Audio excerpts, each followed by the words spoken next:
ईश्वर, यह जो नाना प्रकार के सुंदर पदार्थ भासते हैं वह सब नाश रूप है। उनकी आस्था मूर्ख करते हैं। यह तो मन की कल्पना से रचे हुए हैं, उनमें से मैं किसकी आस्था करूं? हे मुनिवर, अज्ञानी जीव का जीना व्यर्थ है, क्योंकि जीने से उनका कुछ अर्थ सिद्ध नहीं होता। जब कुमार अवस्था होती है तब बुद्धि मूढ़ होती है, उसमें कुछ विचार नहीं होता। जब युवावस्था आती है तब काम क्रोध आदि विकार उत्पन्न होते हैं। ये सदा ढांपे रहते हैं। जैसे जाल में पक्षी बंध जाता है और आकाश मार्ग को देख भी नहीं सकता, वैसे ही काम क्रोधादिक से ढका हुआ जीव विचार मार्ग को नहीं देख सकता। जब वृद्धावस्था आती है तब शरीर जर्जरीभूत और महादीन हो जाता है और जीव शरीर को त्याग देता है। जैसे कमल के ऊपर बर्फ पड़ती है तब उसको भंवर त्याग देता है, वैसे ही शरीर रूपी कमल को जरा का स्पर्श होता है तब जीव रूपी भंवरा त्याग देता है। यह शरीर तब तक सुंदर है जब तक वृद्धावस्था नहीं प्राप्त होती। जैसे चंद्रमा का प्रकाश जब तक राहु दैत्य ने आवरण नहीं किया तब तक रहता है, जब आवरण करता है तब तक प्रकाश नहीं रहता, वैसे ही जरावस्था के आने से युवावस्था की सुंदरता जाती रहती है। जरा के आने से शरीर कृश हो जाता है। जैसे वर्षा काल में नदी बढ़ जाती है, वैसे ही जरावस्था में तृष्णा बढ़ जाती है। और जिस पदार्थ की तृष्णा करता है वह पदार्थ भी दुख रूप है, इसलिए तृष्णा करके आप ही दुख पाता है। हे मुनिवर, तृष्णा रूपी समुद्र में चित्त रूपी बेड़ा पड़ा है और राग द्वेष रूपी मच्छों से कभी ऊर्ध्व को जाता है और कभी नीचे आता है, स्थिर कदाचित नहीं रहता। हे मुनिवर, काम रूपी वृक्ष में तृष्णा रूपी लता और विषय रूपी फूल हैं। जब जीव रूपी भंवरा उसके ऊपर बैठता है तब विषय रूपी बेली से मृतक हो जाता है। हे मुनीश्वर, तृष्णा रूपी एक बड़ी नदी है, उसमें राग द्वेष आदि बड़े बड़े मत्स्य रहते हैं। उसी नदी में पड़े हुए जीव दुख पाते हैं। जिस संसार को इच्छा करता है वह नाश रूप है। हे मुनिवर, तरंगों के समूह के रण रूपी समुद्र को तर जाने वाले को भी मैं शूर नहीं मानता, परंतु जो इंद्रिय रूपी समुद्र में मनोवृत्ति रूपी तरंग उठते हैं, उस समुद्र के तर जाने वाले को मैं शूर मानता हूँ। हे मुनीश्वर, ऐसी क्रिया अज्ञानी जीव आरंभ करते हैं कि जिसके परिणाम में दुख हो।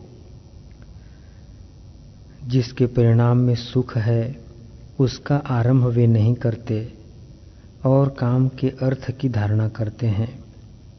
ऐसे आरंभ से शरीर की शांति के पीछे भी सुख की प्राप्ति नहीं होती। वे कामना करके सदा जलते रहते हैं। जो अनात्म पदार्थ की तृष्णा करते हैं उनको शांति कैसे प्राप्त हो? तृष्णा रूपी नदी में बड़ा प्रवाह है, उसके किनारे पर वैराग्य और संतोष दो वृक्ष खड़े हैं। सो तृष्णा नदी के प्रवाह से दोनों का नाश होता है। तृष्णा बड़ी चंचल है, किसी को स्थिर नहीं होने देती। हे मुनिवर, मोह रूपी एक वृक्ष है, उसके चारों ओर स्त्री रूपी बेली है, सो विष से पूर्ण है। उस पर चित्त रूपी भंवरा आ बैठता है, तब स्पर्श मात्र से नाश होता है। जैसे मोर का पुच्छ हिलता है, वैसे ही अज्ञानी का चित्त चंचल रहता है, इसलिए वह मनुष्य पशु के समान है।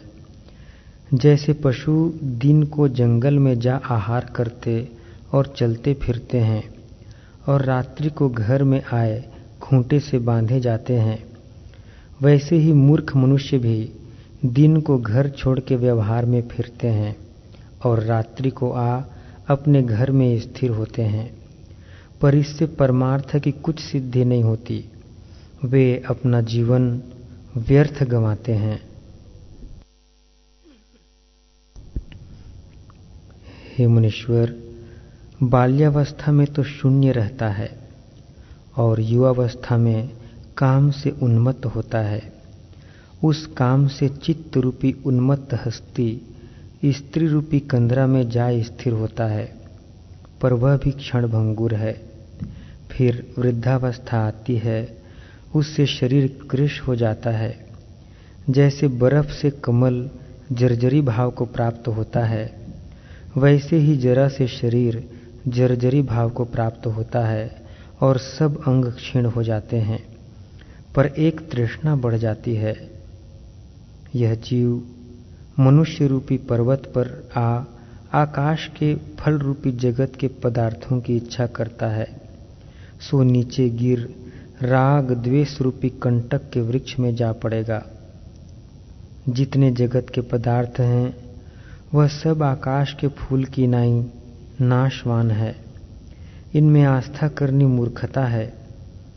यह तो शब्द मात्र हैं, इससे अर्थ कुछ सिद्ध नहीं होता। जो ज्ञानवान पुरुष हैं उनको विषय भोग की इच्छा नहीं रहती, क्योंकि आत्मा के प्रकाश से वे इनको मिथ्या जानते हैं। ऐसे ज्ञानवान दुर्विवेज्ञ पुरुष हमको तो स्वप्न में भी नहीं भासते। ऐसे विरक्त आत्मा दुर्लभ हैं कि जिनको भोग की इच्छा नहीं और सर्वदा ब्रह्म की स्थिति में भासते हैं। ऐसे पुरुषों को संसार की कुछ इच्छा नहीं रहती, क्योंकि यह पदार्थ नाश रूप है। हे मुनिवर, जैसे पर्वत को जिस ओर देखिए पत्थरों से, पृथ्वी मृत्तिका से, वृक्ष काष्ठ से और समुद्र जल से पूर्ण दृष्टि आते हैं, वैसे ही शरीर अस्थि मांस से पूर्ण भासता है। ये सब पदार्थ पंच तत्व से पूर्ण और नाश रूप हैं।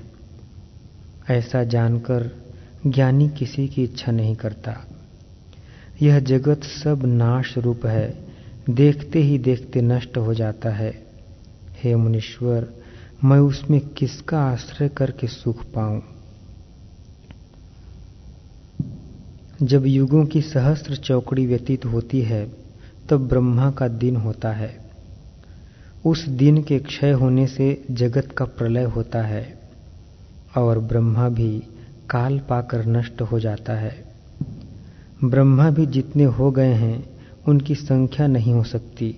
असंख्य ब्रह्मा नष्ट हो गए हैं, तो हम सरीखों की क्या वार्ता है। हे मुनीश्वर, हम किसी भोग की वासना नहीं करते, क्योंकि सब चल रूप हैं, स्थिर रहने के नहीं, सब नाश रूप हैं। इसलिए इनकी आस्था मूर्ख करते हैं, इनके साथ हमको कुछ प्रयोजन नहीं। जैसे मरुस्थल को देख मृग जलपान करने को दौड़ता और शांति नहीं पाता, वैसे ही मूर्ख जीव जगत के पदार्थों को सत्य मानकर तृष्णा करता है, परंतु शांति नहीं पाता, क्योंकि सब असार रूप हैं। स्त्री पुत्र और कलत्र जब तक शरीर नष्ट नहीं होता तभी तक भासते हैं। जब शरीर नष्ट हो जाएगा तो जाना न जाएगा कि कहाँ गए और कहाँ से आए थे। जैसे तेल और बत्ती से दीपक बड़ा प्रकाशवान दृष्टि आता है, जब बुझ जाता है तब जाना नहीं जाता कि कहाँ गया, वैसे ही बत्ती रूप बांधव है और उसमें स्नेह रूपी तेल है। उससे जो शरीर भासता है सो प्रकाश है। जब शरीर रूपी दीपक का प्रकाश बुझ जाता है तब जाना नहीं जाता कि कहाँ गया। हे मुनिवर, बंधु का मिलाप ऐसा है जैसे कोई तीर्थ यात्रा को संग चला जाता हो। सो सब एक क्षण वृक्ष की छाया के नीचे बैठते हैं, फिर न्यारे न्यारे हो जाते हैं। जैसे उस यात्रा में स्नेह करना मूर्खता है, वैसे ही इनमें भी स्नेह करना मूर्खता है। अहम ममता की रस्सी के साथ बांधे हुए घटी यंत्र की नाई सब जीव भ्रमते फिरते हैं, उनको शांति कदाचित नहीं होती। यह देखने मात्र तो चेतन दृष्टि आता है, परंतु पशु और बंदर इनसे श्रेष्ठ हैं। जिनकी सम्मति देह और इंद्रियों के साथ बंधी हुई है और आगमा पाई हैं, उनको आत्मपद की प्राप्ति कठिन है। जैसे पवन से वृक्ष के पात टूट के उड़ जाते हैं, फिर उनको वृक्ष के साथ लगना कठिन है, वैसे ही जो देह आदि से बांधे हुए हैं, उनको आत्मपद का पाना कठिन है। जब आत्मपद से विमुख होता है तब जगत को सत्य देखता है, और जब आत्मपद की ओर आता है तब संसार इसको बड़ा विरस लगता है। ऐसा पदार्थ जगत में कोई नहीं जो स्थिर रहे। जो कुछ पदार्थ है सो नाश को प्राप्त होते हैं। हे मुनीश्वर, इससे मैं किसकी आस्था करूं और किसका आश्रय करूं? सब तो नाशवंत भासते हैं। वह पदार्थ मुझसे कहिए जिसका नाश न हो।